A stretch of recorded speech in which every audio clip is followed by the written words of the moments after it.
20 రోజుల పాటు హోరాహోరీగా ఎన్నికల ప్రచారం చేసిన నేతలకు ఇంకో 20 రోజులు రిజల్ట్ కోసం వెయిట్ చేయక తప్పట్లేదు.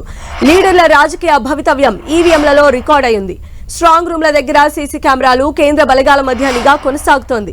అభ్యర్థులు కూడా స్ట్రాంగ్ రూమ్ల దగ్గర భద్రత ఏర్పాటు చేసుకునేందుకు అనుమతి ఇచ్చింది ఈసీ.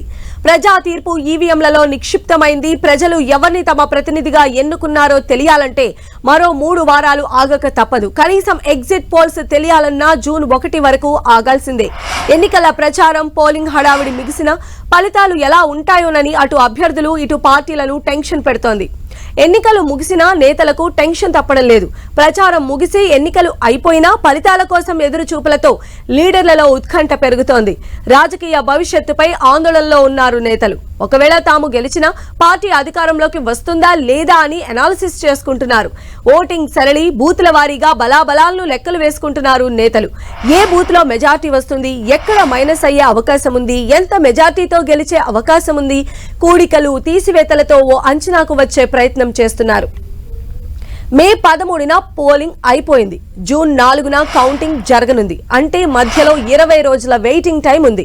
ఎన్నికలు అయిపోయాయి, రిలాక్స్ అవుదామనుకున్న నేతలను ఫలితాలు టెన్షన్ పెడుతున్నాయి. అన్ని పరంగా పక్కన పెట్టేసి రిజల్ట్ ఎలా వస్తుందో, పొలిటికల్ ఫ్యూచర్ ఏంటో అన్న దానిపైన లీడర్లలో ఉత్కంఠ కంటిన్యూ అవుతోంది. అయితే గతంలో పోలింగ్ కు రిజల్ట్ కు 40 రోజుల గ్యాప్ ఉన్న విషయాన్ని కూడా గుర్తు చేసుకుంటున్నారు నేతలు. తెలంగాణలో 17 పార్లమెంట్ స్థానాలు, కంటోన్మెంట్ బైపోలుకు ఎన్నికలు జరిగాయి. 17 ఎంపీ సెగ్మెంట్లలో 525 మంది, కంటోన్మెంట్ బరిలో 45 మంది అభ్యర్థులు తమ అదృష్టాన్ని పరీక్షించుకున్నారు. తెలంగాణలో పార్లమెంటు ఫలితాలపైన అన్ని పార్టీలు ధీమాలో ఉన్నాయి. 14 సీట్లు వస్తాయని కాంగ్రెస్, కనీసం 10 సీట్లు గెలుస్తామని బీజేపీ, 8 నుంచి 12 సీట్లు సొంతం చేసుకుంటామని బీఆర్ఎస్ చెప్పుకుంటున్నాయి. ఏపీలో 25 పార్లమెంట్, 175 అసెంబ్లీ స్థానాలకు ఎన్నికలు జరిగాయి. 25 పార్లమెంట్ సెగ్మెంట్లలో 454 మంది అభ్యర్థులు, 175 అసెంబ్లీ సీట్లలో 2387 మంది క్యాండిడేట్లు తమ అదృష్టాన్ని పరీక్షించుకున్నారు. ఏ పార్టీ గెలుస్తుందనే దానిపై ఇటు ప్రజలు, అటు రాజకీయ నేతలు చర్చించుకుంటున్నారు. సర్వేలు, అంచనాలు ఎలా ఉన్నా ఫైనల్ రిజల్ట్ ఎలా ఉంటుందోనన్న దానిపై పార్టీలతో పాటు అభ్యర్థుల్లో కలవరం కొనసాగుతోంది. పోలింగ్ పర్సెంటేజ్ పైన లెక్కలు వేసుకుంటున్నాయి పార్టీలు. 2 తెలుగు రాష్ట్రాల్లో ఈసారి పోలింగ్ శాతం పెరిగింది. ఇది ఎవరికి ఎడ్జిస్తుందనే దానిపైన ఓ అంచనాకు రాలేకపోతున్నారు అభ్యర్థులు. పోలింగ్ సరళి, బూతుల వారీగా లెక్కలతో ఎంత వడపోత పోసినా గెలుపోటములపై క్లారిటీ రాలేకపోతున్నారు.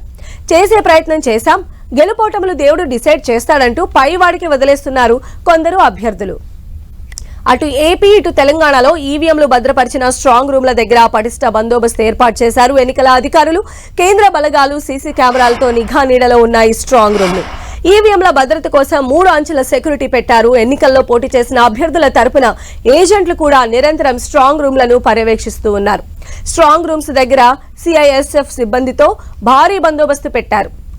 అగ్ని ప్రమాదం జరిగితే దాన్ని నివారించేందుకు ఫైర్ ఇంజన్స్ ఏర్పాటు చేశారు. పవర్ సమస్యలు రాకుండా ప్రత్యేక జనరేటర్లను ఏర్పాటు చేశారు. ప్రతి స్ట్రాంగ్ రూమ్ దగ్గర 3 అంచెల భద్రతా వ్యవస్థ కొనసాగుతోంది. మొదటి లేయర్లో సిఐఎస్ఎఫ్ సిబ్బంది, 2-3 అంచెల్లో రాష్ట్ర పోలీస్ సిబ్బందితో బందోబస్తు నిర్వహిస్తున్నారు. స్ట్రాంగ్ రూమ్స్ ను కమాండ్ కంట్రోల్ సెంటర్ ద్వారా నిరంతరం పర్యవేక్షిస్తున్నారు అధికారులు.